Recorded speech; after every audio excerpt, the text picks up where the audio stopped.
Hi, இன்றைக்கி ஏரி வவ்வால் மீன் தான் ஃப்ரை பண்ண போகிறேன். ஏரி வவ்வால் மீன் எடுத்து நல்லா க்ளீன் பண்ணி எடுத்து வச்சுருக்கேன். இப்போ என்னென்னா, தேவையான அளவு உப்பு போட்டுக்கிறோம், அரை ஸ்பூன் மஞ்சத்தூள் போட்டுக்கணும், அதில் அரை ஸ்பூன் மிளகாத்தூள் போட்டுக்கிட்டு ஒரு நெல்லிக்காய் சைஸில் புளி எடுத்து ஊற வச்சுருக்கேன். தண்ணி ரொம்ப ஊற்றக்கூடாது, புளி அந்த ஊற வைக்கிறதுக்கு 1/4 கிளாஸ் தண்ணி ஊற்றி அந்த புளி ஊற வச்சா போதும். ஊற வேணும்னு நல்லா கரைச்சிக்கணும், புளி கரைச்சல் ஊற்றிக்கணும். இப்போ உப்பு, மஞ்சத்தூள், மிளகாத்தூள், அந்த புளி கரைசல் தண்ணி எவ்வளோக்கு நம்ம தண்ணி ஊற்றுறோமோன்றது நம்மளோட இது தான். அந்த மீன் நிறைய இருக்குதான்றதை பார்த்து அந்த அந்த இதுவும் பிசையறதுக்கு, அந்த பேஸ்ட் பிசையறதுக்கு மட்டும்தான் நம்மளுக்கு.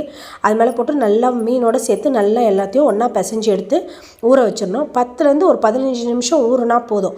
ஊறி முடித்தோடனே தோசைக்கல் அடுப்பில் வச்சுட்டு, தோசைக்கல் காஞ்சோன்னே எண்ணெய் ஒரு 3 ஸ்பூனு ஊற்றிட்டு ஒரு மீனாக நம்ம பேனில் எடுத்து வச்சுட்டு 2 கரண்டி எண்ணெய் ஊற்றி நல்லா ஃப்ரை பண்ணி திருப்பி அதுவும் லோ ஃப்ளேம்லேயே வச்சு எடுத்துடணும். சூப்பராக ரெடி ஆகிடும். தேங்க்யூ.